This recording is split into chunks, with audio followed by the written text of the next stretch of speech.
Hi, and welcome to episode 7 of Garmin to smashing a PB at London Marathon 2025, question mark, episode 7. And it's, I understand that a lot of this is kind of gets a bit similar as the weeks go by.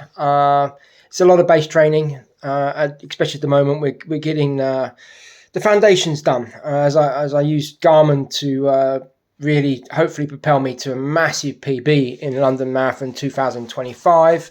My current PB at the moment is 4 hours 42.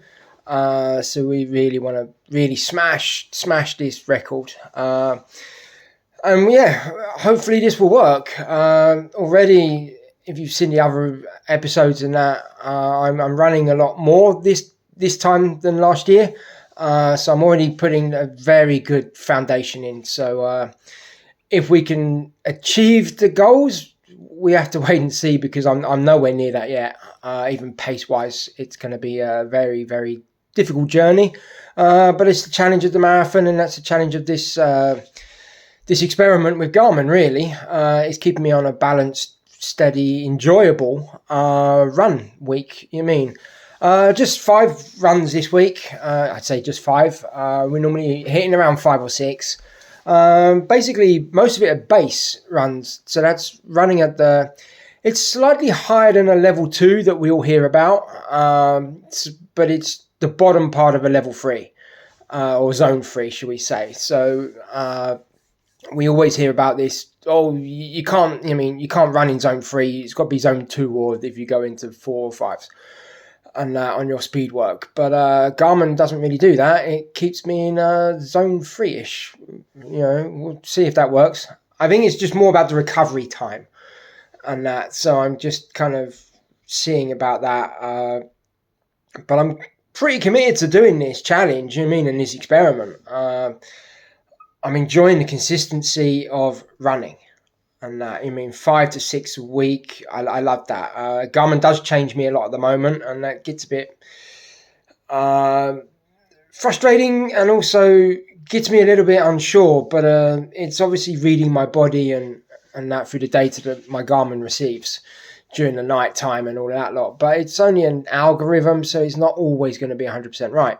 So we can see on this a bit later on, and if I have to jump ship, I have to consider that later on. But for now, I just love that. The watch tells me what to do in the morning. I wake up and boom, this is what you got to do today. Daily suggested. Like I say, I do see it on a weekly basis, but I don't pay so much attention to that. I do kind of see if I've got a strange week ahead, I might have to juggle around some workouts, but then I know if I do that, my program will shift completely anyway. So we have to see. It's like next week, I have my daughter's birthday on a Tuesday, so I don't really want to be doing a threshold run on a Tuesday. So I think I will do that tomorrow instead. I don't want to miss out on thresholds or speed work as such, but I also don't want to miss out on long runs. They are the 2 big ones that I have to do, and then the other base runs are just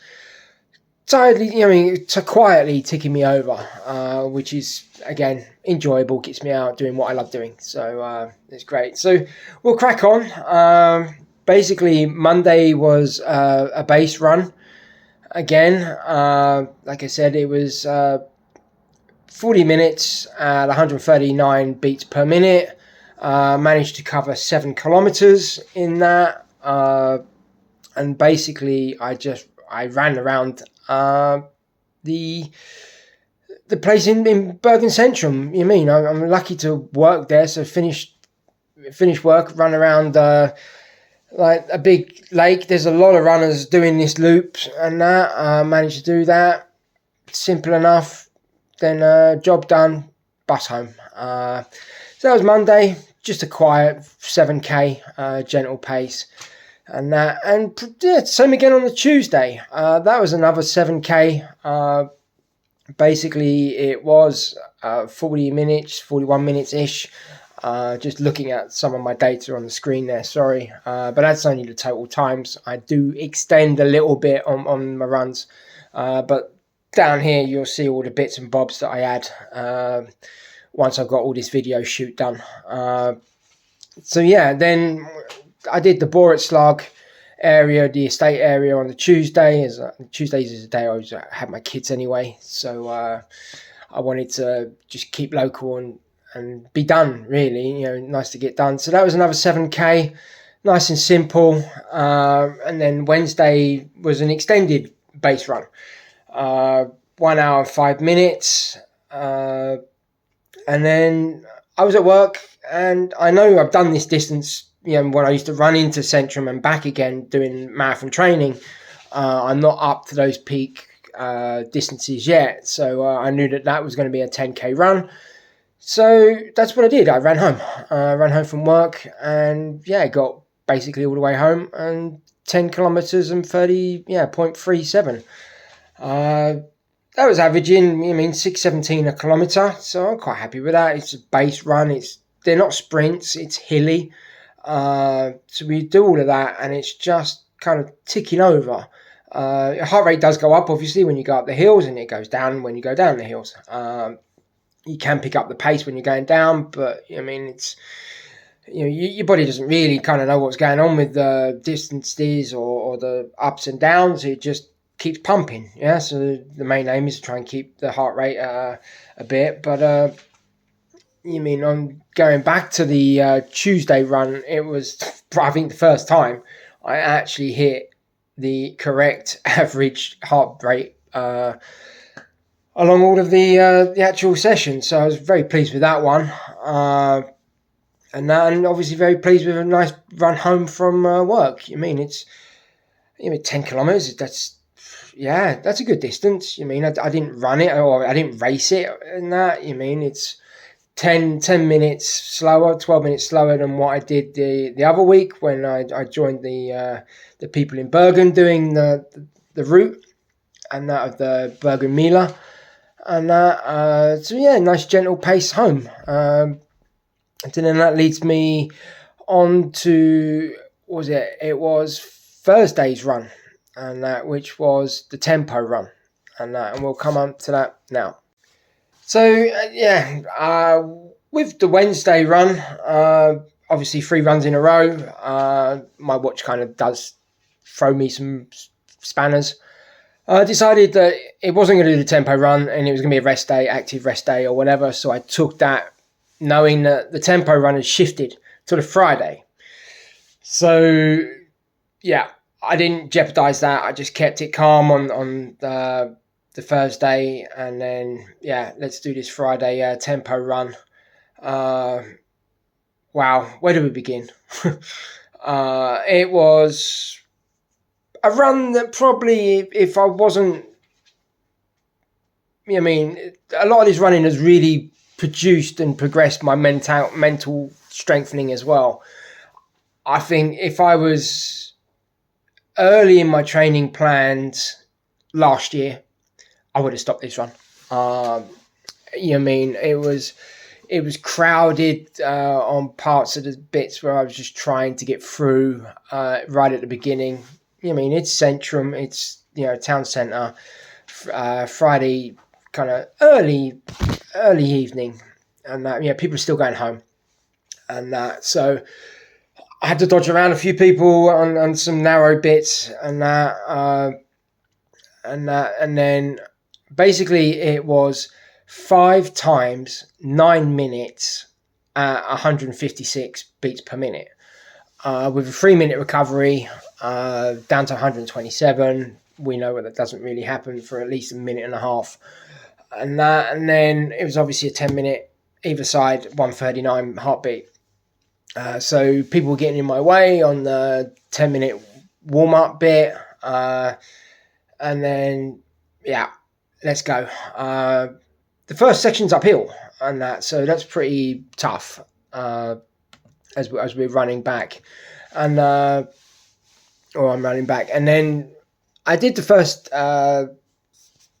interval at 5:18 per kilometre pace, and that, so I did 1.7 in that, and it felt good, and that, but I kind of blew out a snot rocket, and then got myself a nosebleed. Yeah, and it's not pretty, and that it wasn't that bad enough to make me stop. You mean I kind of got through the recovery stage and that, and then went off again, and I got near the end of the second interval, and I knew my nose was bleeding a bit, but it wasn't flooding out, so I wasn't. Yeah, I've done runs with nosebleeds before, so it's fine. He says it's just messy and that. So I got through the second interval and that, and then through the third interval, I was just like, or towards the third interval, I was just holding my nose, just trying to stem the flow and all that lot. Obviously, I've got blood on my top and all that lot, but yeah, it was just annoying and all that lot. I felt fine, just obviously was more conscious about blood going down the back of your throat and whatever, but that was all right. When I did a few spits just to check, there was no blood in that, so we just keep going. So I know that things aren't as bad as it seems, and so we do the third interval, fine. We get that through, and then my stomach starts cramping, and I took a gel before because I'd done a day at work, and I took a gel and thought, right, this will give me the energy to do this interval and that, because it's pretty intense, and this isn't uncommon. I've done this a lot. I am beginning to practice more taking gels before I start a run, depending on the distance or the intensity of the run. So this isn't new, and they're tried and tested. I've done all my marathons with these gels. And I know they're in date, so there's nothing wrong with that. So I don't really know what it was. I don't believe it's the gel as such. But yeah, I just had really bad stomach cramps at the end of the third one. And they say never trust a fart when you're a runner. And I agree. But I thought I was okay because I felt a bit windy and in the end. And I kind of, controlled. You don't want to kind of push it too much. So yeah, I did that on the fourth, and that so beginning in the fourth of it, the fourth interval, it was really bad on the gut, and that. So I kind of, to be honest, took a bit slow in the beginning just to see, can I manage this, and that. So then I got through it. I done it. It was all right. Again, it's an intense part of the kind of way home because it's the hilly bits up and that. So I managed to get through that. And then, I was like, okay, let's just crack on. We've got one more interval left. Let's go. And obviously I'm still making sure my nose is okay. And then I'm like conscious of my guts. And that. So then, we do the fifth interval. It seems pretty uneventful, and that. And to be honest, quite back. It's a 5:35 pace. So that's okay. I was more concentrating getting the actual workout done. I did kind of cut the 10-minute warm down. I did a little loop because I kind of miscalculated how far I would get basically to home. And then obviously I was conscious about my guts and all that lot, and then so I did a little loop, and then I kind of, do you know what? No, I need to turn around and head back home. So yeah, all accidents averted, but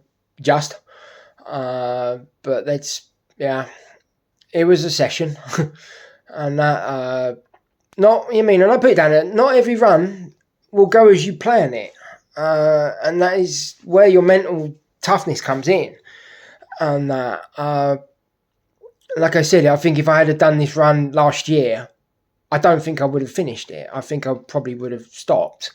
But there's been a lot of runs this year, and I've been really concentrating and mentally toughening up, pushing through, uncomfortableness and things like that. because that's what I need to do if I'm going to smash this PB. So yeah, I think we progressed a long way from that.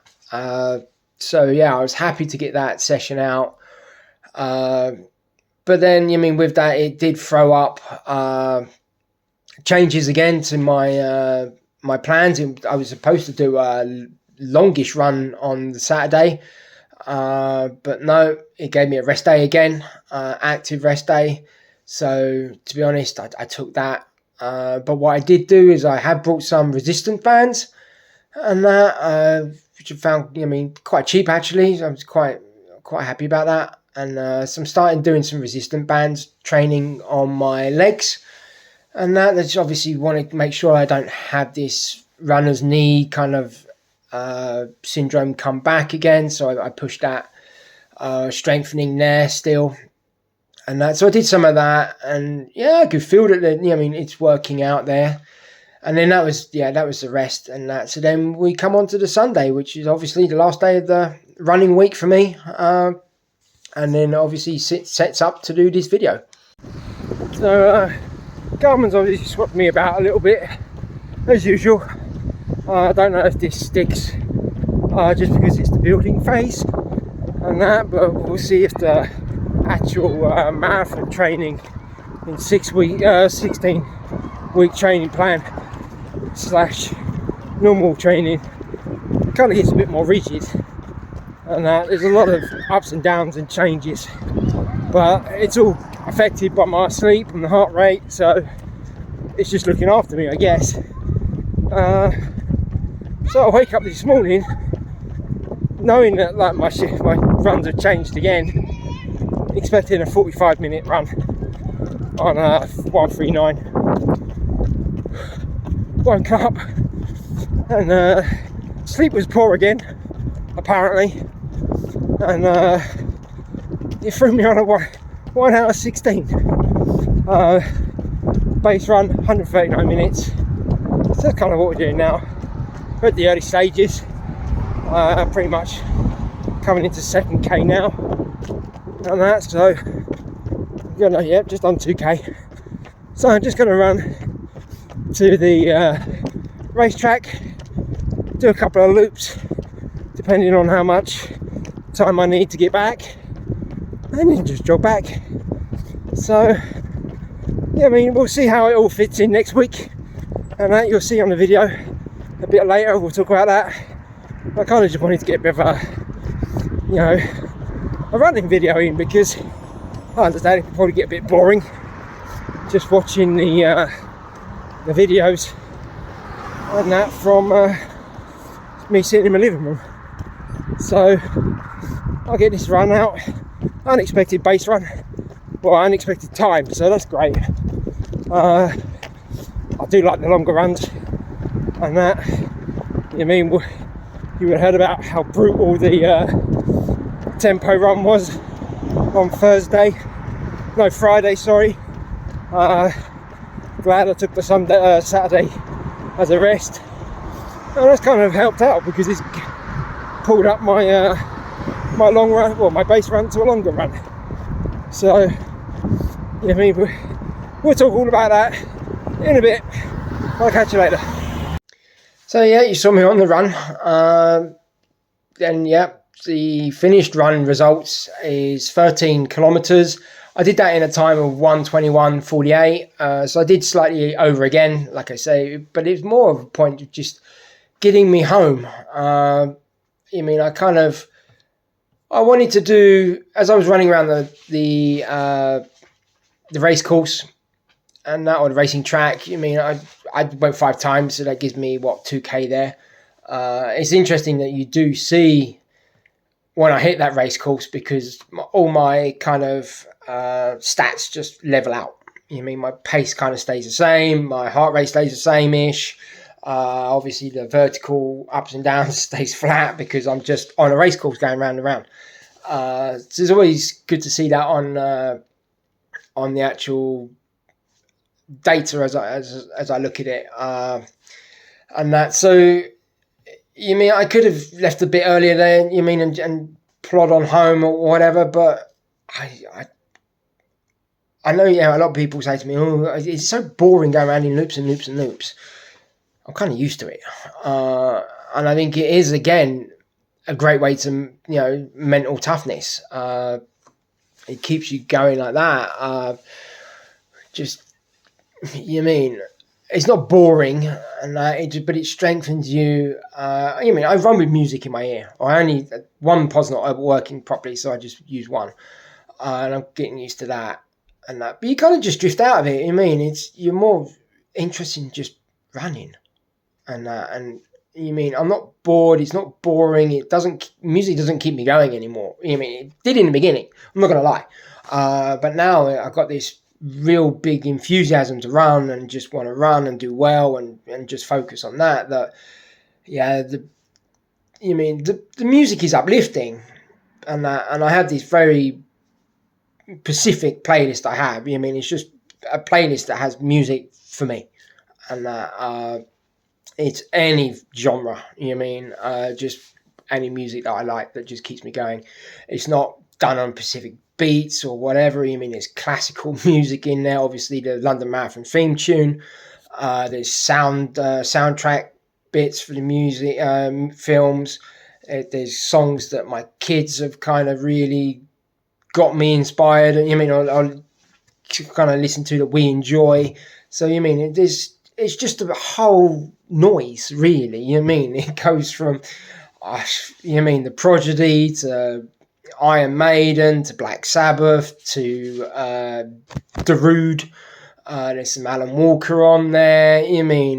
There's some cheerleading stuff from my youngest. There's even some K-pop from my oldest. It's just a mishmash of music that means something to me, and it kind of just connects in the back of my mind as I'm running. It's not to kind of, I must be running this with this. It just flows, and then I kind of just got used to that. I averaged 143 beats per minute on this run, so a little bit higher than it was supposed to be, but it was a 97 execution score. I don't pay so much attention, but it's always good to get the high score and all that lot. But it was a nice gentle jog, and that's what these base runs, longer runs are as well. It's the same pace as the shorter ones. As I did in the beginning of the week. It's the same heart rate, so it's not anything different. We're not hitting the long runs. If my plan sticks for next week, I have seen that there is a 1 hour 46, which I look forward to doing. I have done a couple of them in the past with Garmin, so at least Garmin does throw me in the longer runs. I've just got to make sure that my heart rate stays fine throughout the week, and then I can get the rest and all that lot to get me able to do these runs. I'm happy doing 5 runs a week. I don't want it going less. I've really enjoyed this. I do believe that, my body's coping well with the up thing. I'm running 50k again this week. I did 50k. So happy with that. It's another jump up. As I said in one of the other videos, that 50k was kind of like my peak weeks, and my peak month before the marathon, and that 50k. So I did about 200 in 1 month. But I'm kind of doing that now, and I'm not even on my marathon training. This is the foundation as I build up to get level, so I can manage the huge impact of this running training plan later on without injury. So yeah, it's. I'm loving it. I don't feel tired from it. I don't hurt. I love the way my body's becoming. I'm not looking to be ripped or anything like that, but I just love the running feeling that I have, and the way my body is now, and it's not aching and pains and all that lot. That'll come later. I know that, but I'm just enjoying this, and that's basically what all we should be doing. We should be doing this to enjoy ourselves, and so we'll see what next week brings. one thing I did forget to mention in last video, and that, but I can mention it now, and that, yeah, I have my confirmed London Marathon 2025 place. That did come through the next day as we were talking on there, but I totally forgot about it on the other one. So, but once again, I'm running for seeability, and that please donate any money that you can. As soon as you can, it really helps them, and I've seen how that money can help. So thank you so much. Please like and subscribe to this video channel. I want to get it entertaining. I want to make it fun for you. You know what I mean? I'm actually doing this now on the day of the Berlin Marathon, and one person that inspired me to do this, Lucy. The runner Lucy, she's actually running today, so I look forward to checking out her results on there. I know that a lot of the 40 runners that I follow on YouTube, they're running today. I love watching their pods and their YouTubes and that. And then Nick Bester, which, I mean, he's done it. I've seen that. He's come through. He's smashed what he wanted to do, and congratulations to him. Was it 2 hours 19 minutes? He was looking for 2 hours and under 20, and he's done it. So congratulations to him. I watched him. He was one of my first videos of the London Marathon that I watched when I was starting to do my training for this year's London Marathon, as I train for next year's now. And he inspired me to do some of these bloggings along with the runner Lucy as well, following the Garmin program that she did for the 10K and for her London Marathon training. So, these people are kind of giving me the full process. Let's do this. And that as well. So, a huge congratulations to them. And that, no, I did take away some of Nick Bester's stuff. He's an elite pro and all this, in my eyes. But he's very to the normal person too. Some of his ideas when he come back, in his London Marathon thing, I took on board and I did that as well. He's the reason I write the stuff on my arm, on my pacings and that, and also the immediate reaction video after. We'll try and take a little thing at the London Marathon one at the end. I was at the side, and then also on Bergen City Marathon. Obviously, I was right at the end of the finish line, but I was waiting for friends to finish as well. And that was an emotional run, as you guys know, or you can see. I still haven't posted up my actual Bergen City Marathon stuff yet, but I will do sometime. And then, when I did the Ultra as well, I kind of just sat down. I was in my hotel room on that one to do, and that just to finish off that. So without those people, then I wouldn't be putting myself through this, I don't think. So thanks to them and all that. But please, like I say, like and subscribe to this video. Please, tell your friends that there's a crazy experiment going on, and even if not, just please donate to my charity, Seeability. None of the money goes to me. It's all to the charity. Obviously, I fund myself to get to London, as most of you kind of know that I live in Bergen, Norway. So I travel to London at my expense. Everything is done at my expense. The only thing that your sponsorship money just goes straight to the charity. And I don't see any of that money. I don't want any of that money. It's all to the charity. So please just donate as much as you can to the fantastic charity that have given me another chance to, run the London Marathon. So we'll leave it there, and I'll catch you guys next week. Cheers. Bye.